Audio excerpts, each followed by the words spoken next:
ప్రజా సంక్షేమమే బీజేపీ ధ్యేయమన్నారు కేంద్ర మంత్రి BJP state chief Kishan Reddy. Lok Sabha ఎన్నికల్లో రాష్ట్రంలో మెజార్టీ సీట్లు సాధిస్తామన్నారు. మహబూబ్ నగర్ జిల్లా మక్తల్ నియోజకవర్గంలోని కృష్ణా నది దగ్గర పూజలు చేసి విజయ సంకల్ప యాత్రను ప్రారంభించారు. కార్యక్రమంలో కేంద్ర మంత్రి పురుషోత్తం రూపాల పాల్గొన్నారు. బీఆర్ఎస్ కాంగ్రెస్ కుటుంబ పార్టీలను విమర్శించారు. ఇచ్చిన హామీలను కాంగ్రెస్ నెరవేర్చడం లేదన్నారు కిషన్ రెడ్డి. నరేంద్ర మోడీ గారి నాయకత్వం ఈరోజు ఒక భారతదేశానికి కాదు ప్రపంచానికి ఈరోజు నాయకత్వం వహిస్తా ఉన్నాడు. అటువంటి గొప్ప నాయకుడు ఈరోజు మళ్ళీ ఎన్నికల్లో మన ముందుకు వస్తా ఉన్నాడు. ఆయనను ఆశీర్వదించాల్సిందే కోరుతా ఉన్నాను. ఈరోజు తెలంగాణలో కూడా ఈరోజు కాంగ్రెస్ పార్టీ అధికారంలోకి వచ్చి ఏమన్నాడు ఆయన, నేను ప్రమాణ స్వీకారం చేసిన రోజు నుంచి అంతకుముందే చెప్పాడు, కరెంటు బిల్లులు ఎవ్వరు కట్టొద్దు, నేనే కట్టుకుంటా. ఎవరు కరెంటు బిల్లు అయినా కట్టినా ఎప్పటికన్నా? మీరు కట్టారు, ఆయన కట్టిండా? మీరు కడుతున్నారు, మనం కట్టకపోతే అట్లా కట్ చేస్తా. లేకపోతే మనం కరెంటు కట్టకపోతే కరెంటు కట్ చేస్తాను. నేను రాగానే రైతుల రుణమాఫీ చేస్తాను.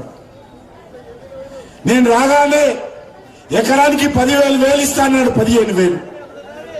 నేను రాగానే మహిళలు ఎంతమంది ఉన్నారో నెలకు 2,500 రూపాయలు ఇస్తాను. వచ్చినా ఆమె ఎవరికన్నా బ్యాంకులు వచ్చినా ఆమె పైసలు 2,500 మీరు ఓట్లు వేయించుకున్నాడు. కానీ ఏ ఒక్కరికి కూడా 2,500 మీ అకౌంట్ లేదు. మహాలక్ష్మి లేదు, మహారాజు లేడు.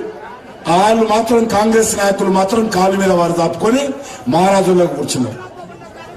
కాబట్టి ఈరోజు మనవి చేస్తా ఉన్నారు, కాంగ్రెస్ పార్టీ బీఆర్ఎస్ పార్టీ దొందే. ఈ రెండు కూడా దొంగల పార్టీలే, ఈ రెండు కూడా అవినీతి పార్టీలే, ఈ రెండు కూడా కుటుంబ పార్టీలే, ఈ రెండు కూడా ప్రజలను మోసం చేసే పార్టీలే, ఈ రెండు పార్టీలు కూడా ప్రజలను న్యాయం చేసే పార్టీలే, ఈ రెండు పార్టీలు కూడా మాటకారి పార్టీలే, ఈ రెండు పార్టీలు కూడా ప్రజలను మభ్యపెట్టేటువంటి పార్టీలే. కాబట్టి మీ అందరిని కోరుతా ఉన్నాను, వచ్చేటువంటి ఎన్నికలు అవి దేశానికి సంబంధించిన ఎన్నికలు. అది కేసీఆర్ ఎన్నికలో, లేకపోతే రేవంత్ రెడ్డి ఎన్నికలో, లేకపోతే ఇంకోరు ఎన్నికలు కాదు. ఇవి నరేంద్ర మోడీ ఎన్నికలు. ఈ నరేంద్ర మోడీ ఎన్నికల్లో నరేంద్ర మోడీ గారికి అండగా ఉండాల్సినటువంటి బాధ్యత మనందరి మీద ఉంది. కాబట్టి మీ అందరిని కోరుతా ఉన్నాను, నరేంద్ర మోడీ గారిని ఆస్వాదించి మరి ఏదైతే భారతీయ జనతా పార్టీ ఏదైతే మీ అందరి దగ్గరకు వచ్చి ఒక సంకల్పం తీసుకునేటువంటి ప్రయత్నం చేస్తా ఉందో, మీ అందరూ కూడా నరేంద్ర మోడీ గారిని ఆశీర్వదించాల్సిందిగా